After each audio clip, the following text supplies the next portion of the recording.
What's going on, guys? Welcome back to a brand new video on the channel. Instead of today's video, we're going to be watching the South America Grand Finals. So in terms of South America as a region, I watched like a handful of sets, and to be honest, I just wasn't really impressed with their level, their draft, their everything. South America always has its own like twist in terms of its draft, and just overall, like, the meta is a lot different, you know, in terms of monthly finals. Have never really been that interesting. But when they come down to a LAN performance, they can sometimes cause the odd upset. But yeah, this year in particular, I've really not been impressed. But let's take a look. You guys said you still wanted to see me waffle about it on the main channel, so let's just see how it goes. Unfortunately, there's no game sound today because I'm watching this a day after. So normally I can get like a clean feed where I can just only get the game sounds only, but yeah, I just couldn't get it for today. So let's take a look at the bans and everything. So we've got Angelo first pick, which already to me is a bit questionable. You might be thinking, well, Angelo in my ranked games is fine. Kaboom Canyon, yes, it can be fine, but in pro play there's just much better options. And then I see a Ruffs and Kaboom Canyon. That just surely is this the right map? I mean, yeah, Finks is okay, Melody's all right as well, but normally Finks, you know, there's only really Finks you like to play into Melody, into Kaze, but Kaze is banned out, so I'm a little bit questioning. Like, I mean, it's all right. Finks is still fun on Kaboom Canyon, and then we see a Daryl. Like, I already do not understand the drafts here. I don't understand it. I've just seen some awful drafts this whole monthly final. One that really annoyed me. There was a series, I forgot who it was. It Lau? I can't remember. But they got Crow, Colette, and Lumi in the same composition on Hard Rock Mine. And I'm just like, that is like the 3 best brawlers in the game. And somehow, with 2 global bans per team, 6 more bans, and one team still managed to get the 3 best brawlers in the game. How is that even possible? And it was against like a max. So, like, obviously, Crow's going to counter a Crow's going to count Max in the mid. You know, there's Sandy. Like, how's Sandy going to get super against a Lumi and a Claire? Like, it just made no sense. So BB being picked willingly into Daryl is a little bit questionable, but they've probably just gone for BB for double pressure. Both drafts are just absolutely horrendous, and I don't like either of them. Again, I don't like to be disrespectful, and I don't like to put certain regions on like a pedestal. But again, like, from what I've seen, especially at Brawl Cup as well, I was not impressed with the level of South America. I think South America right now for me is easily the worst region. But again, they can turn up at LAN. They nearly beat out Crazy Raccoon in LCQs. So, you know, maybe it's just one of those things where they pick up towards the latter end of the year. But I'm just overall not impressed with their level. Again, I was just horrified with their level at Brawl Cup. It wasn't even close. Like, I was just sitting trying to watch the games at Brawl Cup, especially with Bounty Hunters. Again, no disrespect to them. They're great players in their own right, but it seemed their level. I mean, I would also get humbled by Humble, right? Like, a lot of teams in EMEA would get humbled as well, but it just felt like their level of gameplay was just night and day. So yeah, we're seeing Rolling Reload Daryl as well on Kaboom Canyon. This is just quite painful to watch, in all honesty. And again, like, that Melody Super is just not really going to get too much value. I mean, Angelo was looking to try and find the kill there. BB as well, running through the middle. This all seems a little bit too chaotic for my liking. And with all this said, Bounty Hunters are just seemingly just getting way more damage. I mean, yeah, I just don't really understand the Ruffs, because normally Ruffs, you'd normally play into control, like into a comp where you're going to feed off a lot. But in Heist, you only really want to play Ruffs on like Hot Potato, for example. But normally you want to feed it to a hypercharge brawler. Angelo and Daryl aren't these hypercharged brawlers that you want to be feeding. And then you've also got to consider as well, Ruffs isn't good on defense. And yeah, I just don't really understand it. That BB bubble as well just made me cringe quite a fair amount, because I feel like he could have got a double hit there easily if he just positioned himself in the middle. And they finished it anyway, but yeah, these small things not overly impressed with. So one crazy thing as well, Loud got 3-0'd in the quarterfinals. So I'm not too sure what's going on with Loud. I need to rewatch that quarterfinal myself to really understand what went on.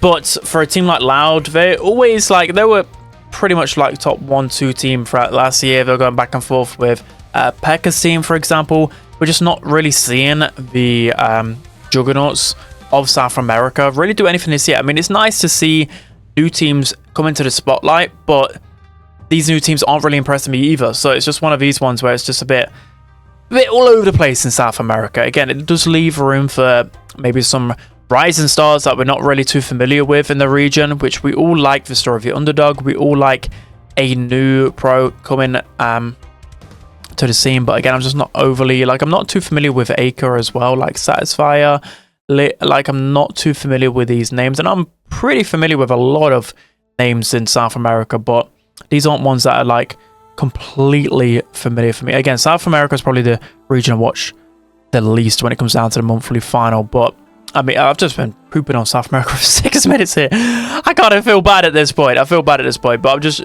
kind of venting my frustration at the region. I want them to lock in, okay? We want a competitive region. So BB and Melody onto the safe here. Melody just have a hypercharge. Let's see if they activate it just yet. I think they're probably going to activate it now. That's, you know, turns into a base race. I mean, I think Super is just really good on Boom Canyon, so it seems to be working pretty decently. I mean, Angelo's not been having the worst matchup in the world, but here's the problem. Angelo and Ruffs on defense here. How is it supposed to stop a double aggro comp? And Bounty Hunters are surely just going to end this game here. BB with a heal gadget. It's just too much hypercharge as well. Just a thing's left onto the high safe, and that is going to be GG. So yeah, Bounty Hunters played that a bit better. I think the draft was just pretty plain and simple. You can't go Angelo and Ruffs on Boom Canyon. It doesn't make any sense. All right, guys, jumping into set number 2, we have Knockout Gold Armor Gooch by the looks of things. So again, after just trying to familiarize myself with the team of ACRE. So normally with South America, I kind of tune in towards like the semi-finals. So that's probably why I weren't too familiar with ACRE, because they lost to like Bounty Hunters before in the quarterfinals. They lost to another really good team, I think, before that. So they've not really been making any kind of waves or movements throughout South America this year. So that's why I'm very unfamiliar. So I mean, props to them. Making a grand final is such a big achievement already, and they didn't actually play too bad in that last game. It's just a draft that probably let them down more so than anything. So Leon is a fine pick. Jae Young is a great pick as well. I mean, it's okay into Leon. Leon's just a standard pick in Knockout right now, mainly because of the gadget. Can't really go wrong with that. So in terms of options that are left open, you've still got Gene that is left open. You've got the likes of, you can't go Byron with a Jae Young. You don't really need to go anything aggressive on a map like this, to be honest. So we're going to go with Pearl. Pearl is starting to come back into the Knockout meta, so that's fair enough. Normally on any other monthly final, I'll be like, what, Pearl? Why are they going Pearl? But in Knockout, yeah, players are going a lot more Pearl right now, mainly just because of her health. You've just got the gadget as well that can catch people off guard. Does a decent amount of damage, so in case of any cheesy compositions can be pretty good. So Damien isn't picked up yet. Mina isn't picked up yet as well. So these are some good options. The thing about Damien can't really kill a Pearl or a Jae Young, so not too sure where I'll go. But we're going to go with Belle, which I just don't really like myself. Belle has really fallen off in the meta. Can seem like a decent counter to Jae Young, but at the same time, I don't know, with Jae Young, you're not really going to be standing next to your teammates at all times. Unlike maybe like a Gene who's trying to get magic puffs of value, or in like a Byron where a lot of times you do group up quite substantially. So, I mean, Pearl's not the worst pick, but again, also would probably prefer something else. So now, they're kind of squishy right now and lacking damage, so I think they need something high damage, or they need something with a lot of health here for the final battle. Could go with like an Ollie, could go, okay, we're going to go with the Ollie. Again, pretty standard there, mainly because, again, you need something with a bit of health, or else when you get down to the final circle, they're just screwed. But the problem is they haven't really got much damage here on the side of ACRE. So what would you go into this? I mean, this would be I don't know, Mortis is banned out. I was going to say a really good Mortis game. I don't think Mina's got enough to deal with that. I think Damien actually would be really good into this. Damien, again, for whatever reason, not banned out. So Damien could be very, very good into this. What else have we got? Again, we need a little bit of damage. I never got damage, actually. Got like a Frank. I'm trying to defend this region as much as possible. Frank in Knockout. I mean, it can work. I can see why they've gone Frank, because of just no damage. But Frank, really, out of every other brawler that we could have gone here, you've gone Frank. I mean, again, like, I feel like you could have maybe got like a Daryl, something like, if you're looking for high health. I mean, honestly, even a Rosa would have been hilariously strong here, because there's just not enough like chip to get the Rosa, especially late game.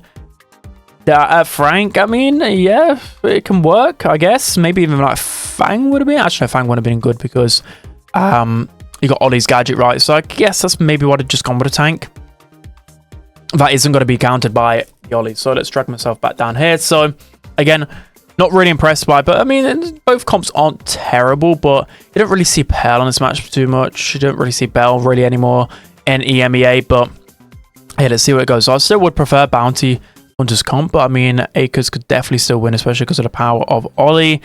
Again, I see the thought process of Frank, but again, Frank is just kind of going walkabouts here. There really isn't much team communication or map awareness there. The Frank is just like running up, not really staying close to his team, going on the right side by himself. As a Frank, you're very isolated. You know, other brawlers, yeah, I guess you can escape, like a Mortis, whatever. So I'm tempted just to skip this because I'm not too sure why. I mean, Wesley's probably trying to build up his super here a little bit, but it's not really important to build up your super with Bell, so I guess he just dives into the gas anyways. So yeah, let's see how Bounty Hunters respond. I said I like Frank for some reason there, but again, it's Frank, so why am I even favoring that composition? Satisfyer already has a hypercharge, so the taps have been working pretty well. Again, like the problem is here, you've gone Frank, but he doesn't really work well in isolation. It's a Frank. He's just going to be literally feeding the opponents every single time. So, because yeah, Bounty Hunters this time around, they're like, okay, well, objective should have been from the first round is just to make it towards the final circle, because if you make it towards the final circle, once the gas closes in, then the opponents theoretically shouldn't really have all that much damage to deal with you.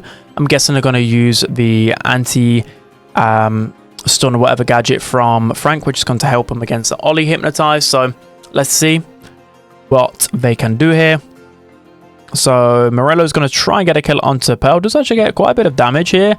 And Satisfyer is going to pop Hypercharge. Going to try and get some combinations with Frank. I mean, again, the Frank isn't really doing too much here, but Prozzy's doing his best. But both of them are weak and backed into the corner. And Ollie's just going to get a free double kill there. So again, the Frank not really working to what they would have wanted. I'm trying to think of something different they could have gone, which would have helped. I mean, just there's so many options that they probably would have gone. There's so many options. I just feel like Frank was... I still feel like I favor their composition there, but it's just quite clear that the Frank isn't really working out right here. Again, this could have been a Fire Rosa game. Could have been like a good... Just good, so many different brawlers. Again, like Pearl. Pearl is good and made a bit of a mark and out the open, but Pearl's always been good in the out open because you got that strategy which Totem were doing, you know, launch padding Pearl into the enemy spawn, popping gadget and getting a kill. You've also got Pearl for the scouting, but it's not really worked out too much right now. Pearl's still going to get picked off there, which is just, again, I mean, Frank is actually not even running the anti-stun, so why are they using... We're just literally using Frank for the sole purpose of health, but it's just absolutely just doing nothing. It is doing absolutely nothing. I don't see how they're going to win this round. I mean, surely the sole purpose of Frank is to like to counter the Ollie or to go for a different reason, but I guess, yeah, it's just not going to work out, is it? This is just a clear... I don't know. It's just painful to watch at this point. I'm actually... My eyes are burning watching this gameplay. It's making me angry. Like, what am I even witnessing right now? What am I witnessing? This is supposed to be a somewhat competitive region. I especially enjoyed South America last year. I really did. Even though I could still tell last year that they weren't at the level of the other regions, but I still enjoyed it. There was a lot of back and forth between Pekka's team Loud. It seemed a lot of the time, you know, there was a lot of mistakes popping up, but it was always entertaining in my opinion. I'm not really getting too entertained right now by South America. So a good gadget there from Ollie. I mean, what Ollie wants to do here is just to try and feed off to Frank, but he also wants to get his hypercharge. So he doesn't mind so much here. The problem is Frank doesn't have any way of stopping the Ollie hypnotize, so he can just pretty much go out at any point. Ollie can also dash out the way of this Frank super. So let's see if Bounty Hunter's adaptations are a little bit better off this time. I kind of highly doubt it right here. So yeah, Ollie's just gonna go in, and that's just... I don't know what I'm witnessing. It was just so easy. Like, how Bounty Hunter's just letting this happen every single time. What is their game plan? What was their draft plan? I don't even know. Like, they're just getting absolutely destroyed, this composition. So yeah, that was just very plain and simple for ACRE.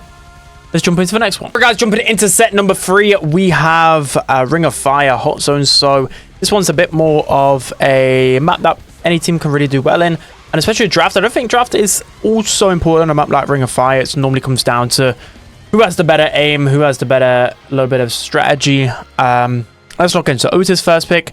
Don't love it, don't hate it at the same time. Poco as a retaliation to Otis. Again, like, Poco can be sometimes a bit decent into Otis, but what people forget about when they try and pick Poco into Otis is that Otis just has a lot of just pure damage. Like, he can pretty much two-tap a Poco. I mean, you do need really good aim to hit all of your projectiles, but if Poco's not using shield gear, I think you pretty much two-tap a Poco, which is just really insane for the range you have with an Otis. So yeah, I don't really like Poco into Otis. I mean, it's not the worst, but it's not the best either. So Ali, so this is a little bit weird. I mean, I guess I don't mind the synergy, but you got to remember, Ali again is normally good in the situation of what bounty hunters are in right now.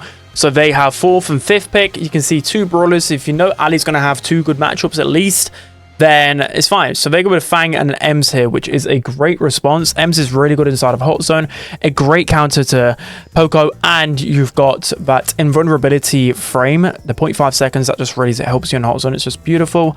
And yeah, Ems just helps you against any sort of aggression that we're going to go with. So Fang, Ems, and an Otis.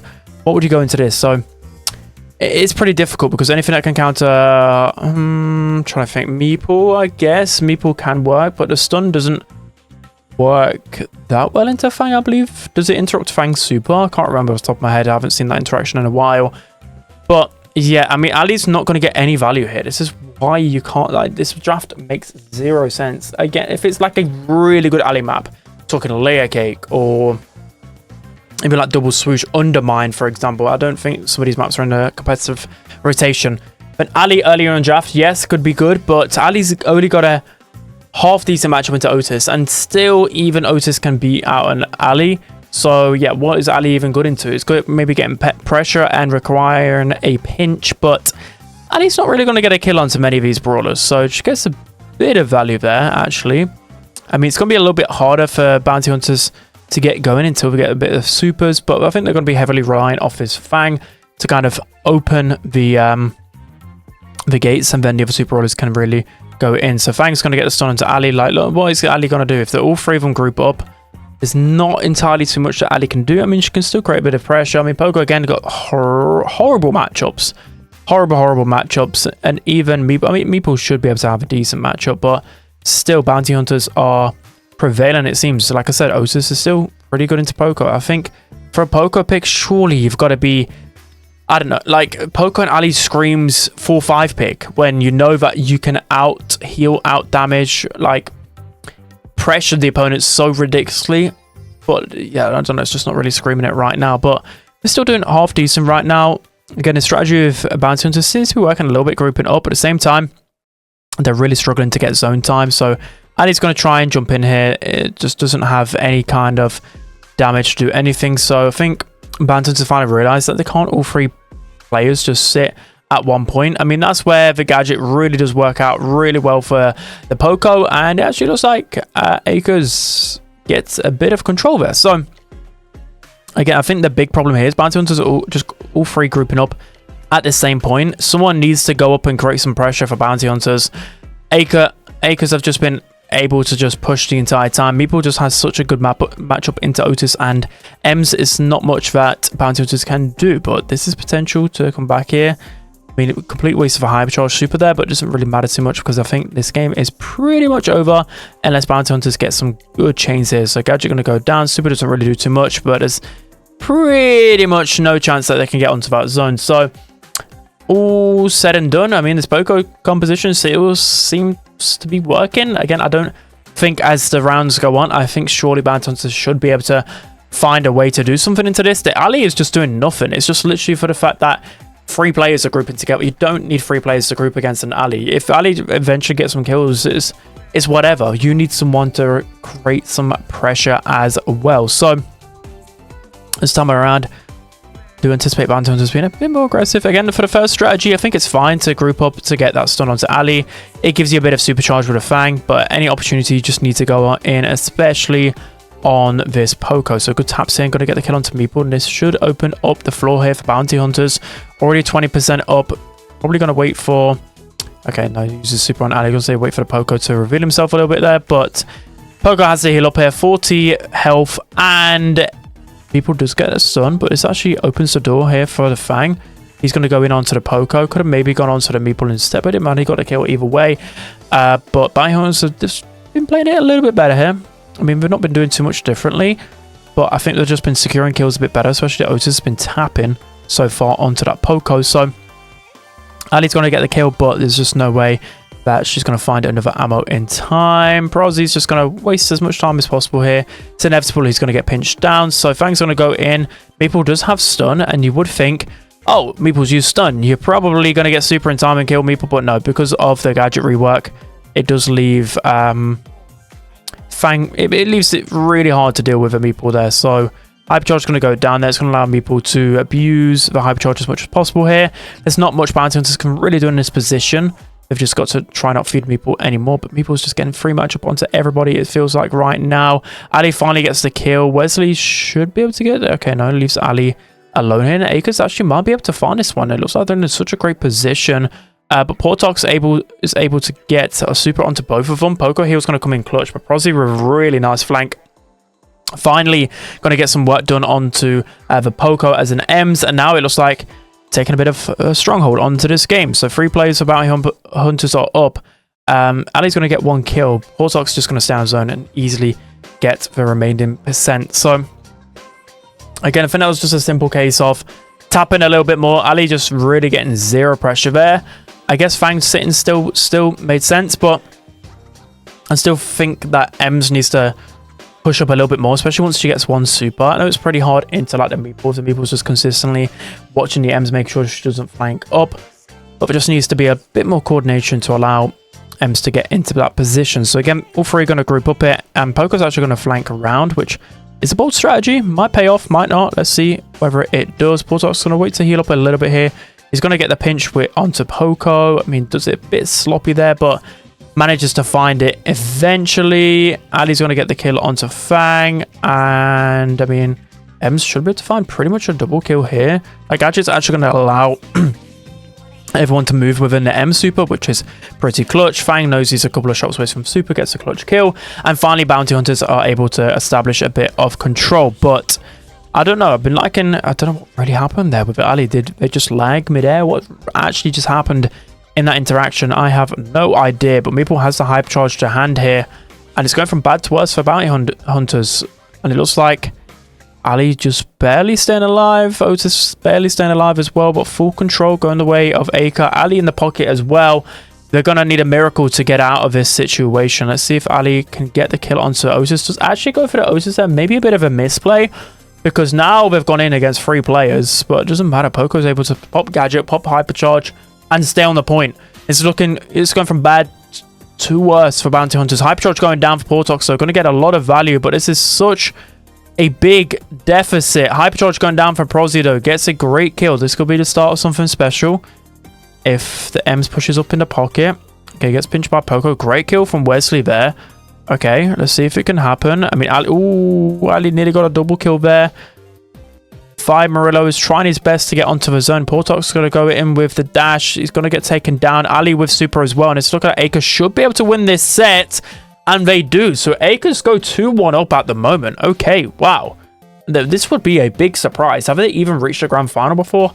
I'm not entirely sure. This is just insane from them. So 2 sets up to 1. Let's jump into the next one. Guys, jumping into set number 4, we have Pinhole Punt. So this actually set out to be quite a good monthly grand final, to be honest. Again, I was hating on South America quite a lot in the early sets, but for an upset like this to happen, again, it could also prove the unseriousness of South America, but it is, I like storylines like this. It's kind of boring in a lot of regions. Like, I mean, EMEA is always the best one in terms of monthly finals, but, you know, watching the same 2 teams win every time can sometimes get a little bit repetitive for Unhumble as well. So let's take a look at the draft then. So Otis' first pick is pretty fine on Pinhole Punt. We're going to go with Charlie. I wouldn't surprise. I mean, Ems is banned out. Leon's banned out as well. So, I mean, Kenji is in play here. You need someone with a bit of pressure. Again, Pinhole Punt is a map that I do not play in ranks, so I'm not entirely sure on the map. Carl.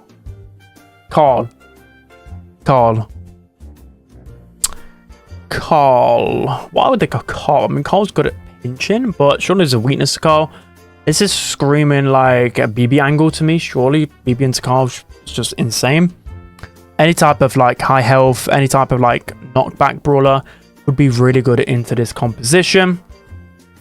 So let's see what they go with. There's no Crowers. Oh no, Crow's globally banned. Completely forgot about that. So we go with Damien. I guess Damien. I don't think Damien is actually all that into it. And they're gonna go Poco. So it seems like they're very happy with their composition. If they're picking it very fast, I think they're happy with it. So let's see what they go with. You could go with a. Let's see. They need. What is good into both of them? I mean, Ems is. Every time I think of it, Ems is like the best here. Nita could be pretty tasty into this. A Trunk could be pretty tasty. What else is going to be good? I think they need a bit of health, and we need a bit of like a brawler that's good into Damien. Bit of health, bit of a super feeder. Okay, we're going to go Nita. So still no ball a little bit here. I mean, Nita is always the brawler I look for when trying to counter Damien. So I mean, Damien is so strong, but Nita's very good into this matchup.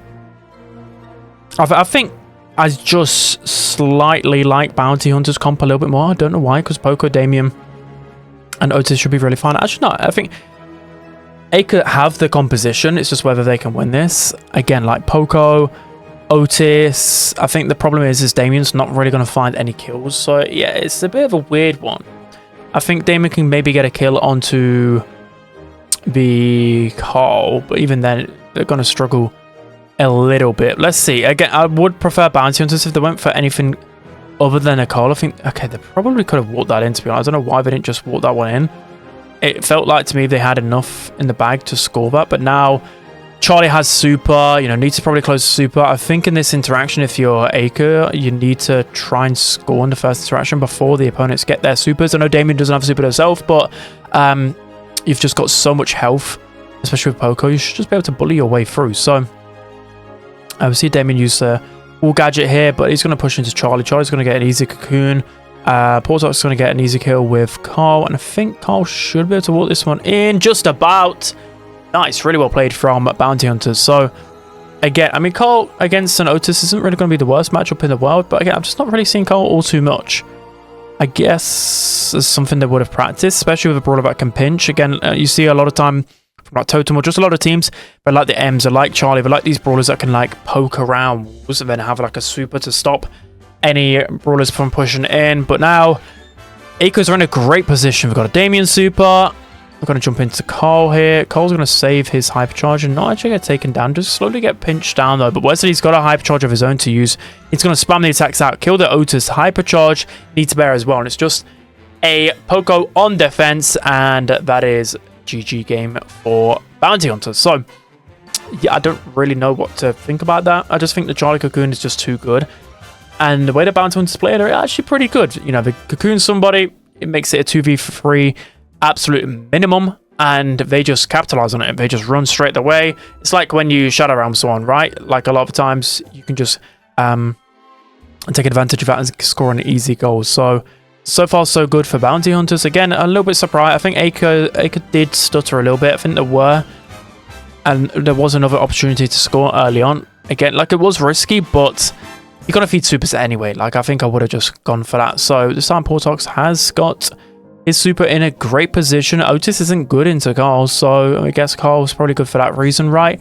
And keep consistently poking down. Carl isn't, I mean, Carl's good into a Poco as well. Gets the kill onto Otis.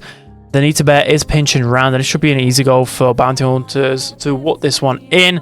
So yeah, Carl's seemingly working so far. There are always these weird picks in South America. We see Juju last year, maybe even a little bit this year. I wonder what the brawler was. I forgot what it was last monthly final, but Carl is the weird pick that is somehow working out a little bit here. I mean, he's not going to get the goal here. It's just so chaotic. Like, I can't even commentate on it because it's just back and forth. You know, Damien supers. But this is the opportunity now. Damien's nowhere close to super. Hypercharge is going to be popped from Wesley, but he's getting pinched from the Poco. Portox can go in here because everything's been used up. I think ACRE should be able to score this one pretty easily. Yeah, Damien super's going to go in. And wow, ACRE is one game away from beating Bounty Hunters in a final. I mean, Bounty Hunters are quite just the best team in the region so far. And for ACREs, what are they going into this tournament? Probably like seed 9, 8, somewhere around there. They're not even like hardly touching the top 8, and they're able to put out such a good fight and perhaps even win their first monthly final. That would be such a big upset. Such a big upset. I mean, I think a few people did anticipate some upsets happening, especially with the changes to BSC, with the map changes, with global bans, but it's not really happened in other regions. But in South America, it's really hotting up at the moment. I think what it looks like in South America, I mean, the gameplay, I think a lot of players are just as good as each other, but I think the draft is very, very important, because I think especially with, from what I've seen, especially the quarterfinals, I had a quick look, I took a quick break in between recording this, and it just seemed like Cloud just got outdrafted quite heavily, I believe, and a lot of people did agree with that. So I think draft is just so important in this region. It just feels like the team with a better draft will just often just win. So preparation is very, very important. So Nita Bear is the only thing left standing there. Bruce getting a few slaps in to build up that Nita super upon respawn. Wesley can just walk in here because Poco's just completely left alone. So Hypercharge Bear going to go down. Gadget's going to allow Nita to tank one shot from Damien. Super going to go down onto the Otis as well. And just a Poco left here. So should be an easy goal for Bounty Hunters. So making it a little bit messier than needs be right now. And they're giving Damien a lot of supercharge. And they can't even walk it in. Okay, that was a bit of a blunder there from Bounty Hunters. I feel like they could have forced the goal a little bit quicker there. Wesley pops Hypercharge. Not going to do all too much, but Anita Bear should be able to get a bit of value. Damien's super going to come in. It's going to get the kill onto Charlie and get the kill onto Nita. Okay, really well played from Satisfy so far. I think the wall actually hurt him there, because he might have found the opportunity to score, because Carl was super and you could just shoot through the goal. So maybe a slight blunder. I don't know whether he had enough health to actually score, but I feel like the angle was definitely there for a split second if he had the reaction time. But now, after all that, Bounty Hunters have possession of the ball and in a really dangerous position. They should really score from this position here, even with a Damien super. They've got a Charlie and a Nita super coming in. Poco Hill's going to come in, but Bortox is just going to use his super. Eventually gets knocked out of it, but again, Bounty Hunters are in such a good position. You would think they could score, especially into a Poco in overtime, into Damien in overtime. Hypercharge Charlie super again here. And a really nice goal from Prozzy. So Wesley's been really playing well on that Charlie. I mean, that was definitely like a hard carry, I believe, there from him. But that's going to be 2-2. Let's jump into the final one. Guys, jumping into the fifth and final set, we have a layer cake. So I think the fifth set is like pretty much randomized, right? I think I'm pretty all like predetermined. I can't remember off the top of my head, but layer cake. This is actually a dangerous. Okay, we've got Ali first pick. So I don't know about that. Again, like I kind of tried to reason with them picking Ali early in the draft earlier on Ring of Fire. But I don't know, maybe because there's a lot of assassins banned out here, but I still feel like other assassins are still pretty good into Ali and maybe better into other things. So let's see what answers they have to the Ali here. Would be interesting. Normally, the higher the health, the better. I literally was about to say Kenji. Literally, Kenji was the first thing I was thinking about. I literally was thinking it. I don't know why I just didn't say it there. So Kenji, good into Ali, because you've got that star power that can tank a lot of damage and just overall should be able to win that matchup.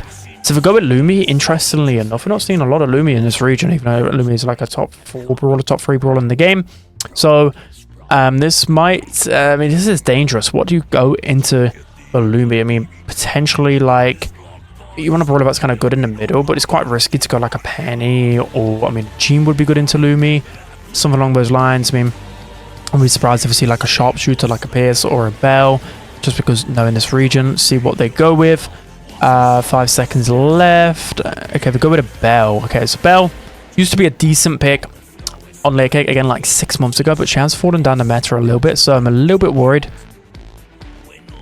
of their composition here. So Bell, Ali, they need a bit of damage to round it off, so I wouldn't be surprised if they go with like an Otis, Chester, something along those lines. But those brawlers are going to be losing out to the Loomis. So we're going to go with Sirius here. So very interesting. I would personally go Penny. I mean, another thrower could potentially be good here. I mean, Barley's not going to be good into Ali, is it? So what are we going to go with? What are we going to go with? I think I haven't got it loaded up on my device. So any of the options. that's good into like a throw. I mean, Penny would probably be the option here. Unless... Come on, this could be an easy bit. No, Willow wouldn't be good into this, right? Carl. Another South American pick. Carl. I guess Carl can be good into serious clones. Carl is high health as well, so can be good into Ali. But I don't know, it's more of a comfort pick, right? I don't really like the Carl. If I was thinking of compositions, I don't know what I would actually prefer, because Lumi's good into... I mean, Sirius hasn't really got the best of matchups here. I mean, can feed a lot from the Carl and the Kenji, but I think good Carl and Kenji players can probably get on top of the Sirius pretty easily. Ali doesn't really have... I mean, Ali has one good matchup into Lumi, so let's see. I think it's down to how well this Ali plays. Clearly going to get Blue Star here, but let's see. Bell as well is going to have a good matchup into Lumi, but if Lumi gets into position, especially on a map like Layer Cake, it's going to be very hard to deal with here. So Wesley's already in a great position. Gadget going down. This reminds me very much of the Humble versus what map was it? Holy Realm in Brawl Cup, if you guys remember that. The Lumi just able to get so much value with the Gadget, and already they just get the Blue Star. They get a 4-star lead, and it's going to be very hard pushing into the Lumi. So again, I don't know why South America don't ban a brawler like Lumi. I think the strategy might have been with ACRES is like, okay, we're gonna pick the best counter to Lumi, and then that's gonna allow us to get a free Lumi counter game, if that makes sense. But it doesn't always work to plan like that. So yeah, Lipizin just completely missed that Ali interaction. I don't know what Satisfy is really doing here, because he probably should have moved his clones closer to him a lot sooner. Now all of his clones are dead for pretty much no value whatsoever here. I mean, Hypercharge is going to go down from Bell. We're looking to try and get that onto Kenji to begin with, but goes for the Lumi instead. Lumi's going to pop Hypercharge, get the kill onto Satisfy, and that's actually going to be the game already. So a little bit disappointing there from ACRE. They have been on set point 2 sets in a row here. The last set was definitely winnable. This one could have been winnable as well, but I think this might be a draft issue. I don't know, Sirius just seems like one of those brawlers where they're just okay. Like, it seems like you can't go wrong with Sirius, but his win rate has been terrible from what I've been noticing. Even at Brawl Cup, the win rate was terrible with Sirius. I don't know, it just feels a bit meh. It doesn't feel like Sirius can make a big difference, especially because he's got Carl and Lumen that can just shoot through the clones. I don't know about it. So this is a bit better from ACRE, but that Gadget's going to be really annoying to deal with.